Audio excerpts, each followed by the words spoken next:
बिंदु हो चुका था आपका मांग पत्र, उस पर वो मंथना करना छोड़ ही दीजिए। केवल आप 2-4 राज्यों के मुख्यमंत्रियों के हार्ट बीट देख लीजिए, आपको एहसास हो जाएगा कि अपना आंदोलन किस स्तर पे जा पहुंचा। चाहे शिवराज चौहान जी मामा जी का हार्ट बीट इस समय चेक कर लीजिए ना, अच्छा जयराम ठाकुर जी का बैक वाले हार्ट बीट चेक कर लीजिएगा, कर्नाटका का क्या हाल होगा, हरियाणा खट्टर जी की चेक कर लीजिए। तो इस समय हम लोग इस स्थिति पे हैं कि अगर और थोड़ा थोड़ा कुछ करते रहे, धक्का मारते रहें, तो इस आने वाले 2024 चुनाव के पहले निश्चित हम लोगों को सफलता मिलेगी। और हमको करना क्या है, किस स्तर पे और अपने प्रयास में थोड़ा सा धार पहले करना है। हमारे बीच में आए हुए अपने पंकज संगवाल आप लोगों को कुछ बिंदुओं पर फोकस करेंगे कि हम लोग किस प्रकार से थोड़ा सा धार पहले करके तैयारियां करें, तन मन धन से समर्थन करें, और निश्चित हम लोग अपने बहुत पुरानी मांग, सबसे कीमती मांग, जीवन रूपी मांग, बुढ़ापे की लाठी को किस प्रकार से हम लोग प्राप्त कर लेंगे। कुछ आपको लोगों को थोड़ा सा उसके बारे में प्रकाश डालेंगे, हमको क्या करना है। आप अपने मुखार देंगे सर, हम लोग को 2 सेकंड। धन्यवाद। आज इस छोटी सी सभा का संचालन कर रहे हमारे जनपद के महत्वपूर्ण पदों पे आसीन सर बिहारी लाल, आज की इस बैठक में प्रमुख रूप से पधारे प्रदीप जी और हमारे सामने बैठे शिक्षक साथी भाई देवेंद्र जी, और सबसे ज़्यादा हर्ष का विषय ये है कि पुरानी पेंशन पाए हुए हमारे साथी हमारे बगल में हैं। तो ये बड़े फख्र की बात है, क्योंकि जब बड़े भाई का साथ होता है तो हमारी जीत आसान हो जाती है। साथियों हमारे बीच में हैं, आपका बहुत बहुत अभिनंदन है। आज हम सब लोग छुट्टी के बाद थोड़ा सा देर से घर जाएंगे, और इसलिए जाएंगे क्योंकि हम लोग संजीदा हैं अपने बुढ़ापे की लाठी के लिए, पुरानी पेंशन के लिए। साथियों आज से 10 साल पहले जब पुरानी पेंशन की जब कोई बात करता था तो ये बात हमें हंसी मजाक की लगती थी। यद्यपि इस मांग में करुणा था, दर्द था, लेकिन यथार्थ से ये बहुत दूर लगता था। क्यों? इसलिए दूर लगता था क्योंकि ये बात पुरानी हो चुकी थी, ये कब्र में दफन हो चुकी थी। जब हम किसी से बात करते थे और जाते थे कि पुरानी पेंशन बहाल हो सकती है, तो साथियों लोग इधर उधर देखने लगते थे, कहते मुद्दा तो बहुत अच्छा है, लेकिन साहब बहुत देर हो चुकी है, बहुत देर हो चुकी है। और ये समझाते समझाते यहाँ कानपुर देहात में अपने साथियों के साथ यही काम वहाँ लखनऊ में और पूरे देश में विजय बंधु जी कर रहे थे। साथियों कहते हैं मेहनत का फल मीठा होता है। एक वो किसी शेर ने कहा है कि कौन कहता है आसमां में सुराग नहीं हो सकता, एक पत्थर तो तबीयत से उछालो यार। साथियों वो काम कर दिखाया हमारे विजय बंधु जी। और आज आप नजीर आपके सामने है कि आज 6 राज्यों में 7 राज्यों में पुरानी पेंशन बहाल। आने वाला समय मैं ज़्यादा समय नहीं दूंगा, क्योंकि मैं सीधे मुद्दे पे आता हूँ कि हम लोग आज यहाँ पे क्यों आए हैं। साथियों कहते हैं कि अगर जब लोहा गर्म हो और चोट अगर उस समय की जाए तो मेहनत आधी लगती है। हम लोग लोकसभा चुनाव में जा रहे हैं, 24 का चुनाव हमारे सामने है, और इससे अच्छा हमारे पास समय नहीं होगा। साथियों 5 साल और लेट करने से अच्छा है कि हम पूरी ताकत अभी लगा दें। 1 अक्टूबर को दिल्ली के तामिला मैदान में पेंशन संक्रांत रैली होने जा रही है। साथियों आप जितना जो कुछ कर सकते हैं इस रैली में, जितना अपना त्याग दे सकते हैं, बलिदान कर सकते हैं, समर्पण कर सकते हैं, मौका बार बार नहीं मिलेगा। साथियों इतिहास बनाने का मौका एक बार मिलता है। ये कि पुरानी पेंशन का इतिहास लिखा जा रहा है अपने साथियों के साथ, अपने परिवार के साथ। दिल्ली के उस मैदान को फटाफट भर दीजिए, और जिस दिन ये सरकार को एहसास हो जाएगा तो ये पुरानी पेंशन बहाल होने में देर नहीं लगेगी। मैं केवल इतनी सी बात करके अपनी बात खत्म करूंगा, ताकि आगे भी अभी कई बैठकों में सम्मिलित होना है।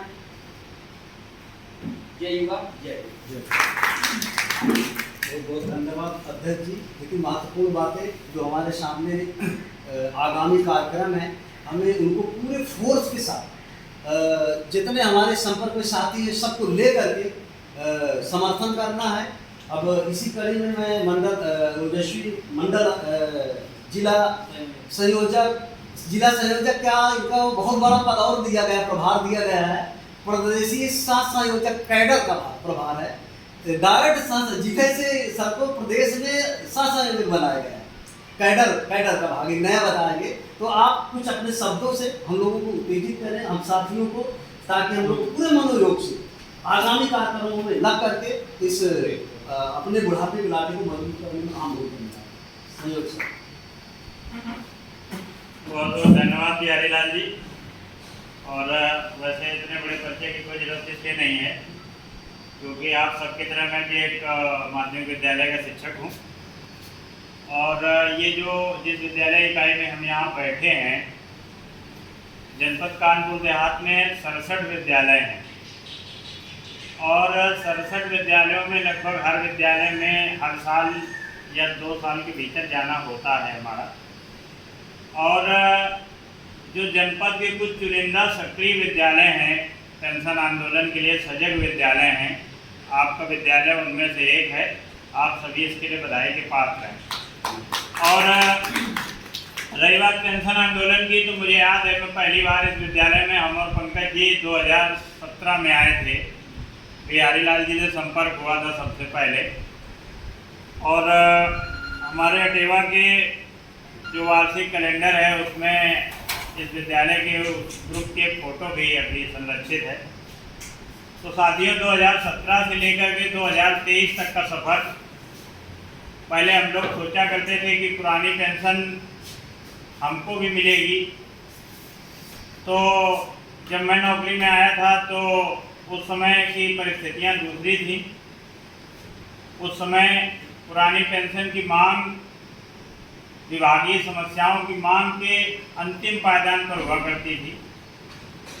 और आज की स्थिति ये है कि पूरे भारतवर्ष का कोई भी कर्मचारी संगठन हो, और कर्मचारी संगठन क्या, कोई भी राजनीतिक दल हो, अगर कर्मचारियों की समस्या में बात करता है तो पहली बात करता है पुरानी पेंशन बहाल करेंगे। ये आपके आंदोलन की, आपके संघर्ष की जीत है कि आज पुरानी पेंशन का नाम लिए बिना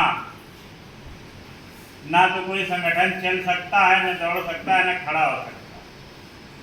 किसी भी राज्य में विधानसभा चुनाव हो, बिना पुरानी पेंशन की बात किए न तो सत्ता पक्ष चल सकता है, न विपक्ष चल सकता है। आज आपके आंदोलन, आपके संघर्ष का ये परिणाम है। और ये सब आपकी मेहनत है, आपका ईमानदारी से किया गया संघर्ष है। और एक चीज़ और भी मैं कहना चाहूँगा, क्योंकि मुद्दा प्रासंगिक है। जब बाजार का नियम है कि जब कोई चीज़ हिट हो जाती है, कोई मुद्दा हिट हो जाता है, तो उसके मिलते जुलते नाम के कुछ नकली आइटम भी बाजार में आ जाते हैं। उनसे बड़ा सावधान रहने की जरूरत है। अब आज क्या है, नए नए मोर्चे बन रहे हैं। वो कह रहे हैं हम पुरानी पेंशन बहाल करेंगे, हमारे पास आओ। तो मैं ये कहना चाहूँगा कि भ्रमित होने की ज़रूरत नहीं है। अब आपका आंदोलन अंतिम चरण पे है। और अगर हमारी रणनीति, हमारा आंदोलन, हमारा समर्पण सही जगह रहा तो 2024 से पहले जिस तरीके से 7 राज्यों में पुरानी पेंशन बहाल हुई है, पूरे भारतवर्ष में भी होगी। और अगर नहीं होगी तो मैं आपको विश्वास दिलाता हूँ कि अटेवा NMOPS पुरानी पेंशन बहाली होने तक संघर्ष करता रहेगा। आपको केवल हमारे साथ खड़ा होना है। अटेवा NMOPS ऐसा संगठन है, आप लोग सोशल मीडिया में देखते होंगे, पूरे वर्ष प्रतिदिन पूरे देश के किसी न किसी कोने में NMOPS आंदोलन करता रहता है। कल की बात है, रेलवे में बनारस में DLW वाले जो कारखाना है, बहुत बड़ा मसाल जुलूस निकाला। और 1 जून 2023 से लेकर के 30 जून 2023 की यात्रा तो कर्मचारी संगठनों के इतिहास में बहुत बड़ा पन्ना होगा। हम लोग उस यात्रा के भागीदार थे। आपके विद्यालय के देवेंद्र सिंह जी उस यात्रा में हमारे साथ 6 दिन रहे और बहुत ही शानदार वो कार्यक्रम था। 1 जून को चंपारण बिहार से वो यात्रा शुरू हुई। पूरा बिहार, पूरा उत्तर प्रदेश, उत्तराखंड, मध्य प्रदेश और महाराष्ट्र में जाकर के उस यात्रा का समापन हुआ। और उस यात्रा के दौरान हम लोगों ने ये देखा कि इस देश का मीडिया इस देश की जनता को कितना भ्रमित रखता है। आपके मुद्दे की गूंज आज ज्वालामुखी बन चुकी है। चाहे वो चंपारण का इलाका हो, अररिया नेपाल से सटा हुआ इलाका हो, जहां रात को 2 बजे महिलाएं बच्चों और परिवार के साथ बंधु जी को सुनने के लिए खड़े, हजारों हजार की भीड़। चाहे वो जबलपुर की ऐतिहासिक रैली हो जो पूरे देश में लिम्का बुक रिकॉर्ड में दर्ज हो गई, जहां 5000 आदमी हाथों में मसाल लेकर, और वो छोटी मोटी मसाल नहीं थी, 6-6 फुट के डंडे थे, और ऐसा लग रहा था जैसे शहर को आग लगाने जा रहे। वो गजब का आंदोलन मैंने अपने जीवन में नहीं देखा, और मैं बड़ा भाग्यशाली हूँ कि मैं उस आंदोलन का हिस्सा था। साथियों, सुबह 6 बजे से लेकर रात को 2 बजे तक यात्रा होती थी, सभाएं होती थी, और लोगों का जोश और उत्साह देख करके हम लोगों की थकान गायब हो जाती, क्योंकि रोज का ये शेड्यूल होता था कि सुबह 6 बजे तैयार होकर के आप चलिए और रात को 2 बजे आखिरी बैठक समाप्त होती। साथियों, आगे अटेवा के 2 कार्यक्रम हैं। पहला कार्यक्रम है बहुत ऐतिहासिक है। हम लोग सांसद आवास पर अपने सांसद जी के पास जाएंगे और उनसे कहेंगे कि ये आखिरी समय है, आप हमारा साथ दीजिए, नहीं तो 24 में हम आपका साथ छोड़ेंगे। तो सांसद आवास पर घंटी बजाओ का कार्यक्रम है, और आप सभी से अनुरोध है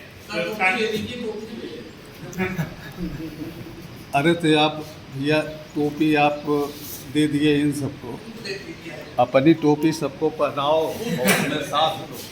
गुरु क्या कर रहे हैं? तो साथियों, सांसद आवास पर कार्यक्रम के बाद 1 अक्टूबर की रैली है, और 1 अक्टूबर की रैली के बारे में मुझे लगता है रिजर्वेशन तो करा ही लिया होगा साथियों ने। बिल्कुल तैयारी है, सारे लोग तैयार हैं। सब बहुत शानदार, पूरा स्टाफ। और मैं आपको बता दूं कि इस बार जनपद कानपुर देहात में अगर आंकड़ों की बात की जाए तो लगभग 7000 शिक्षक प्राथमिक में हैं, लगभग 600 के आसपास शिक्षक जो हमारे माध्यमिक में हैं न्यू पेंशन स्कीम में। तो अन्य कर्मचारी विभाग मिला के लगभग 8500-9000 कर्मचारी होता है, और उसमें से कम 4 से 4500 कर्मचारी आपको कानपुर देहात में दिल्ली में मिलेगा, माने हर दूसरा आदमी आपको कानपुर देहात का मिलेगा।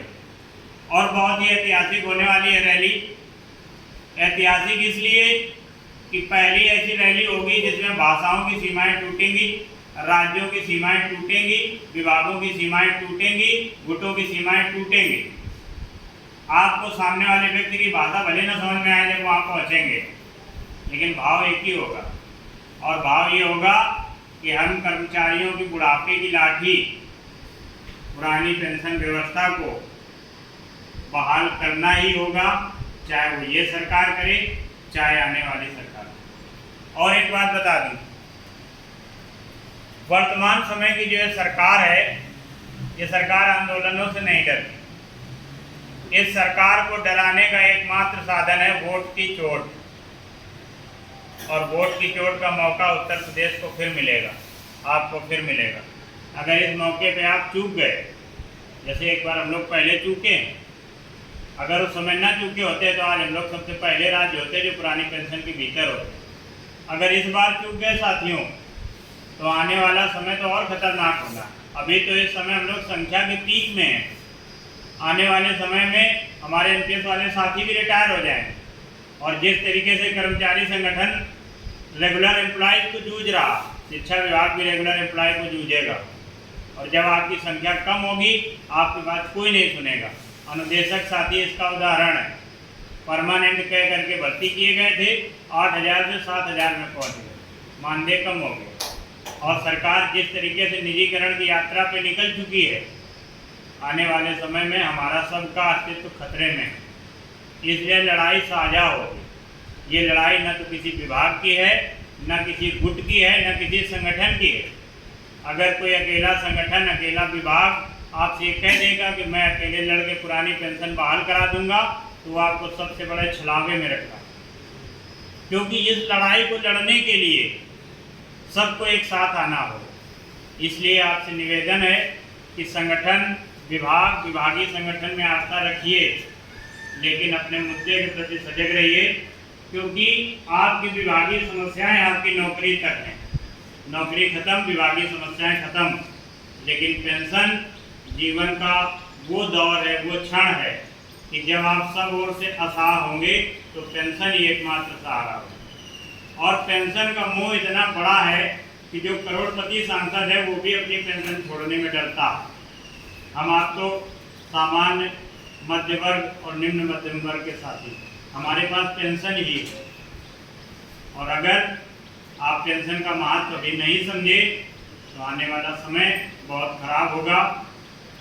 तो साथियों, क्योंकि आप सभी साथी अटेवा कानपुर देहात के बहुत सक्रिय साथी, सजग साथी हैं, आपसे उम्मीदें भी बड़ी। उम्मीदें इसलिए बड़ी हैं कि जब आप स्वयं तो जागरूक हैं, लेकिन अगर आप अपने मिलने जुलने वाले अगर 5 लोगों को भी जागरूक करते हैं तो यह आंदोलन चरम पर हो। इसलिए आपसे एक बार फिर निवेदन है कि अटेवा के दोनों कार्यक्रमों, चाहे वो सांसद आवास पर धरना हो और चाहे 1 अक्टूबर, उसमें सहभागिता करिए। तो मैं आपको अपनी बात बता दूं, हफ्ते के 6 दिन मैं जनपद में प्रतिभाग करता हूं और 7वें दिन यानी रविवार का समय दूसरे जिलों में संगठन को आगे बढ़ाने के लिए करता हूं, क्योंकि एक नई जिम्मेदारी दी गई है।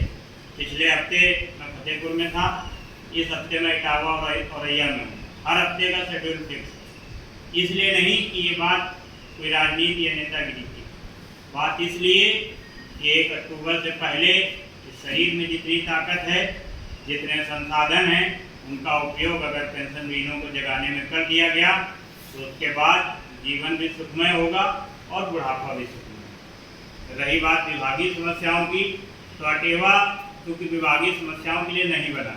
अगर हम विभागीय समस्याओं में उलझेंगे तो हमारा पेंशन आंदोलन कमजोर है। और एक आपको बात बता दें, जिस दिन पुरानी पेंशन बहाल हो गई उसके बाद कोई विभागीय समस्या इतनी बड़ी नहीं है कि अटेवा उसका समाधान न निकाल सके। इसलिए एक बार आप सबसे पुनः निवेदन है कि संगठन की धारा में चलिए, अपने साथियों को जो भी आपसे मिलते हैं उनको जागरूक कीजिए और अटेवा का साथ दीजिए।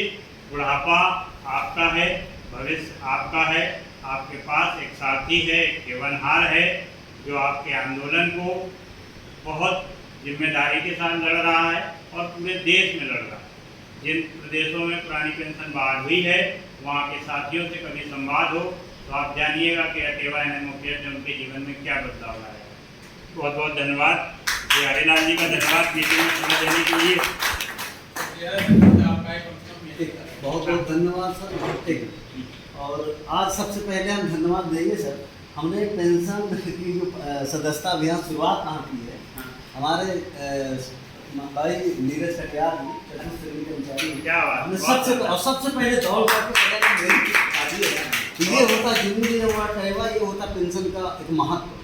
दोनों लोग सुरेश दोनों काटे और आप बात बताते हैं, हमारे श्री गंगाराम सर और श्री दयाराम सर, किसी संगठन को श्री दयाराम सर पैसा नहीं देते। अक्सर होता है कि भाई हमको 5 साल पैसा नहीं दिए। अटेवा के लिए सबसे पहले कहते हैं मेरी सदस्यता काटो। आप दोनों के लिए बहुत बहुत बधाई। और जो अभी आए थे श्रीकांत सर के सदैव आगे रहे, जबकि पेंशन में और बाकी तो मानसिक वैसे तो वैसे हैं, लेकिन हमारे विद्यालय में सब समर्पित साथी हैं।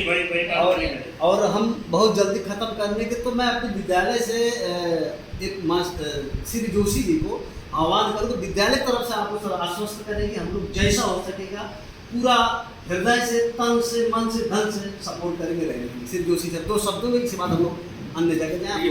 पेंशन की संघर्ष यात्रा में प्रदीप सर जी, पंकज सर जी, आप लोग जितना कर रहे हैं ये बहुत अच्छा है और शब्दों के परे है इसके बारे में बात करना। तो आपका ये संघर्ष हम सबको प्रेरणा देता रहेगा कि आप आपके साथ चलते रहें और हो सकता है ये संघर्ष इतना मजबूत होगा कि सरकार को झुकना पड़ेगा और हमको पुरानी पेंशन मिलेगी। विजय बंधु जी तो खैर एक सूर्य के समान प्रेरणा स्रोत तो बने हुए हैं, और विद्यालय परिवार की तरफ से हमारे बिहारी लाल जी सबको इतना प्रेरित करते रहते हैं कि इस पेंशन वाले संघर्ष हम सदैव आपके साथ रहेंगे, सब विश्वास है। दयाराम सर जो भी हो बस चला जाए क्या है बहुत